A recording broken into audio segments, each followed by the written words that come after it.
Keď Ježiš stál pred vladárom, vladár sa ho spýtal: Si židovský kráľ?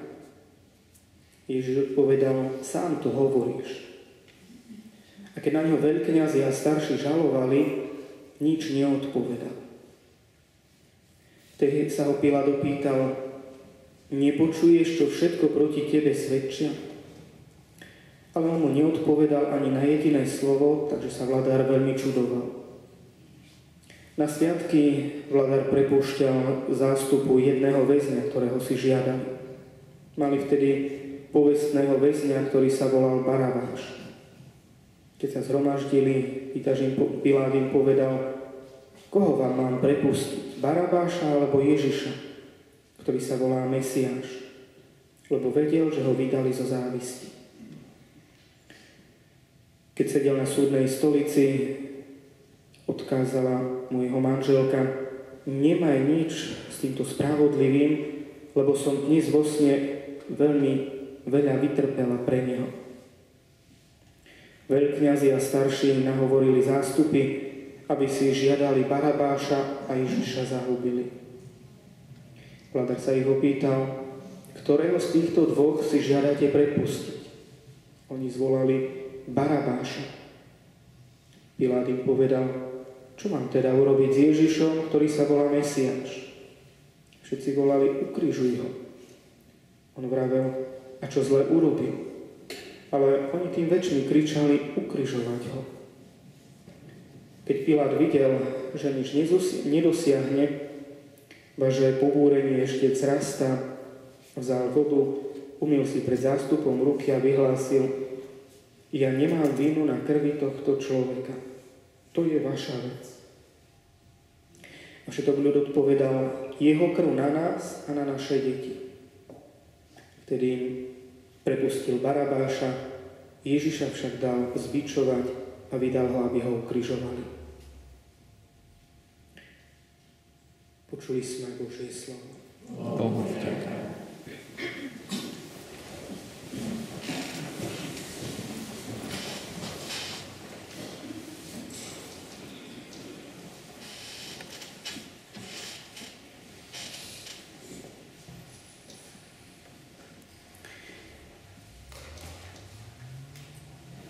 Pilátovo nádvorie sa stalo miestom netradičnej drážby. Pred davom stal Ježiš Kristus, Boh, človek. Pilát oficiálne potvrdil jeho nevinnosť. Povedal: Ja nenachádzam na tomto človeku vinu. Aby neponechal žiadne pochybnosti, verejne si umyl ruky, aby zdôraznil, že nechce mať žiadnu účasť na bezpráví. Aby nemal žiadne pochybnosti, dokonca poslal odsúdeného k Herodesovi, ktorý bol vládcom Galilei. Ani on nenašiel na Ježišovi žiadnu vinu. Herodes tak naozaj vlastne ani nehľadal žiadnu vinu. Očakával od neho len nejakú senzáciu. Dúfal, že ho Ježiš trocha rozpíli, obaví. Očakával, že v ňom nájde nejakého kúzelníka, ktorý mu predvedie nejaký efektný kúsok, urobí niekoľko zázrakov. Asi o ňom sa už dopočul. No Ježiš zignoroval Herodesa, jednoducho mlčal. Pilátovi povedal pravdu o svojom kráľovstve, preto sa k nemu od Herodesa opäť vrátil oblečený v bielom ruchu, ktorému obliekli, ale skôr pre výsmech. Jednak môžeme povedať, že Pilát v svojom vyhlásení nebol dôsledný. Videl nevinnosť obžalovaného, no napriek tomu povedal: Dám ho zbičovať. Vydal Ježiša vojakom, oni s ním urobili, čo chceli. Urobili si z neho zábavu. Bili ho, ako ho šlo. Kde si zapamätali, že sa nazval kráľom? Prečo by sa nemali vyvršiť na potenciálnom kráľovi? Vymysleli si teda korunovačnú ceremóniu. Našli nejaký trnistý kriak, uplietli korunu, nasadili mu ju na hlavu, dotlačili palicami Založili mu červený vojenský plášť, aby z pochyb opity kričali: buď pozdravený, židovský kráľ. Taká zvyčajná vojenská šikana, dokonca povzbudená súhlasom námestníka. Na Pilátovom nádvorí sa ukázal Ježiš Kristus. Bol v bielom rúchu blázna, ktorému dal Herodes, v červenom vojenskom plášti, bičmi dosekanými plecami, s trňovou korunou na hlave a palicou v ruke ako berlo. To všetko na výsmech. Pilát opäť predstavuje Ježiša. Hľa človek. Ťažko povedať, čo tým chcel povedať. Či to mala byť ľútosť nad odsúdencom, alebo chcel vyvolať ľútosť u žalobcov. Možno Pilát vtedy naozaj uveril, že je to spravodlivý človek. Že pohľad na neho mal by skloniť rozvášnený dáv k zamysleniu. Ale odkiaľ sa vzala otázka, čo to je pravda? Možno sa pokúšal vysmiať Židom, farizejom, zákonníkom, ľudskosti, poctivosti, celému židovskému právu, všetkému tomu, čo je hlboko ľudské. Kvôli kontrastu boli postavené úplne protichodné hodnoty. Vedľa Krista na Pilátovom nádvorí postavili Barabáša.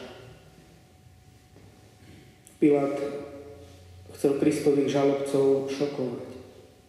Vybral iného človeka, evidentného zločinca, ktorého iste všetci poznali. Väzňa, ktorého bolo v tejto chvíli možné odsúdiť, zbaviť sa.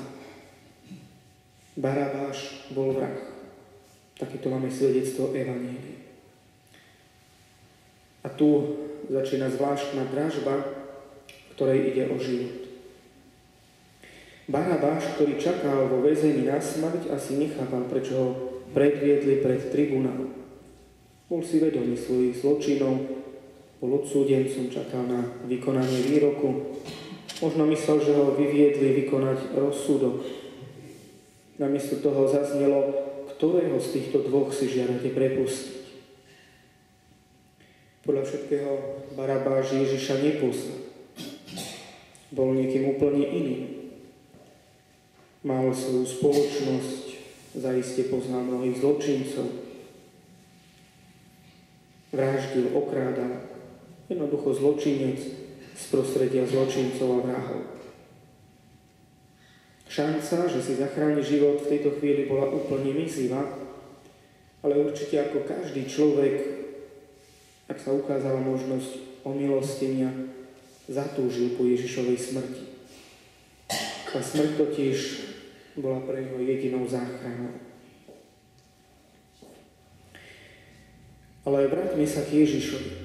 Barabáš bol vrahom, no čo z toho? Predsa práve pre všetkých hriešníkov, pre mýtnikov, pre hriešníkov, smilníkov Kristus prišiel na tento svet. Napriek logike farizejov Ježiš sa nikdy neodvážil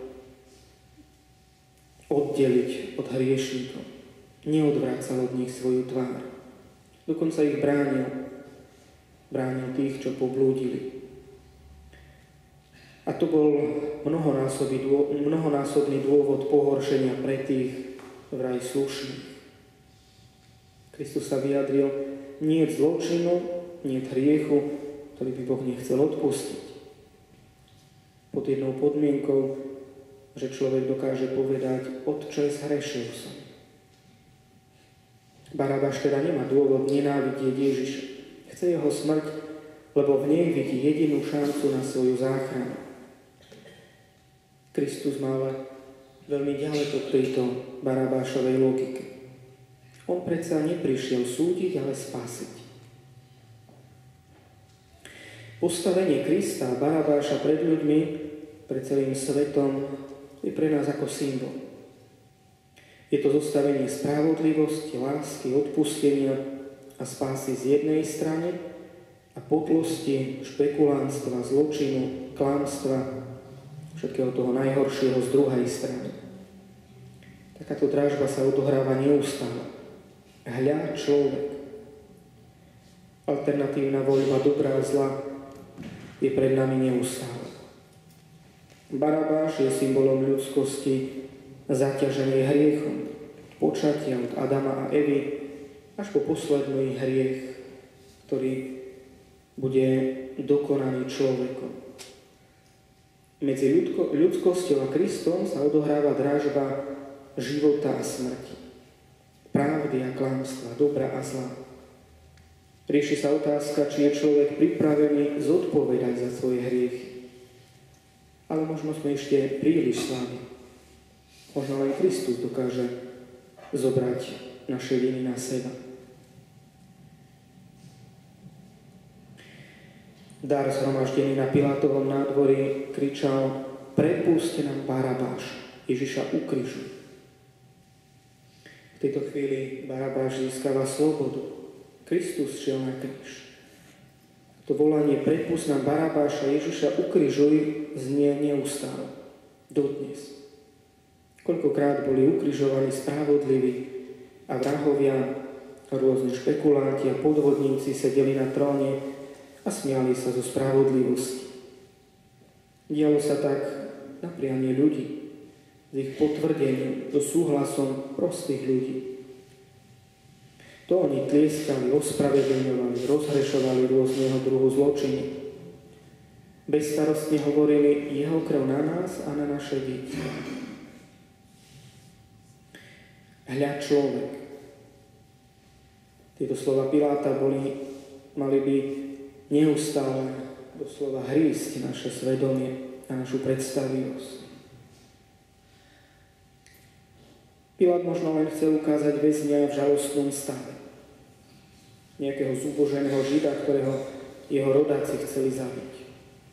Možno chcel vyvolať súcit a ľútosť. Možno sa jednoducho zľakol hrozieb, ktoré mu kládli. Možno chcel len uspokojiť farizej, či chcel povedať: hľa človek, ktorého súdim, alebo hľa človek, ktorého považujem za vybaveného, ktorého chcem prepustiť na slobodu, lebo nenachádzam na ňom žiadnu vinu. Ale keď si žiadate jeho smrť, nech je po vašom. Ťažko povedať, čo mal týmito slovami na mysli. Niekde za tým všetkým sa ukrýva pravda o človeku. Ak sa niekto opýta, kto si, niekoho opýtame, kto si, odpovie: som šofér, som riaditeľ, som učiteľ, som dobrý, poctivý, slušný. Čo chceš odo mňa? Ale predsa to, čo o sebe človek hovorí sám, ešte z neho nerobí to, čo o sebe sám hovorí. Keď sa vyberá človeka roka, to ešte vôbec nehovorí o hodnotách, ktorými tento človek žije. Ešte horšie, keď sa vyberá človeka podľa jeho majetku. Vtedy už naozaj nie je dôležitý človek, ale len to, čo má. Takto základnou hodnotou sa stáva ľudské mať pred ľudským byť. Ale tak naozaj všetko, čo je v človeku pekné, musí byť vykúpené námahou, obetou, láskou, odpustením. No to nás môže naučiť skutočne len Kristus. Kristus chce, aby človek, za ktorého priniesol obetu, nebol len polovičatým človekom, nebol hocikým. Chce, aby bol naplno človekom podľa Božieho obrazu. Plnosť človečenstva môže dosiahnuť len ten, kto od seba vymáha, kto svoj život berie vážne, kto sa snaží žiť podľa evanjelia. Kristus, nevinný človek, zomrel za človeka. Spravodlivý zomrel za nespravodlivých. Za nespravodlivého Barabáša, za každého človeka. Predsa každý z nás môže byť vystavený na drážbu s ním. Na Pilátovom nádvorí šlo predsa o drážbu. Tak to bolo pri celom Ježišovom umúčení, Tak to bolo, keď Judáš sa pýtal, koľko mi dáte. Tak to bolo aj vtedy, keď si Peter nevedel spomenúť na svojho učiteľa, nepriznával sa k nemu, ktorý z neho urobil svojho nástupcu. Tak to bolo, keď podstavili Krista do jedného radu so zločincami vedenými na kríž. Tak to býva vždy. Je tu neustála snaha vyberať medzi Kristom a tým, čo je priemerné, mizerné, slabé. A dokonca, čo je hriechom či zločinom. Treba vedieť odčítať tento výber každého dňa a v každom čase. Najmä vtedy, keď prichádza čas spásy. Treba sa opýtať, či náhodou nebude tá milosť, ktorá je nám dávaná, zmárená. Či nebude akoby zmiešaná s blatom. Či bude napokon zvolené dobro. Či to dobro zvíťazí. Sme vykúpení. To máme isté. Vykúpení tým, ktorý dal za nás svoj život. Naša hodnota meria sa hodnotou Kristovej krvi. A to je nesmierna hodnota. Tá sa nedá vyjadriť finančnou hodnotou. Amen.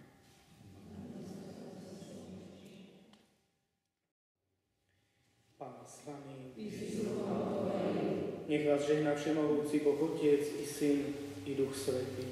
Amen. Iďte v mene Božom.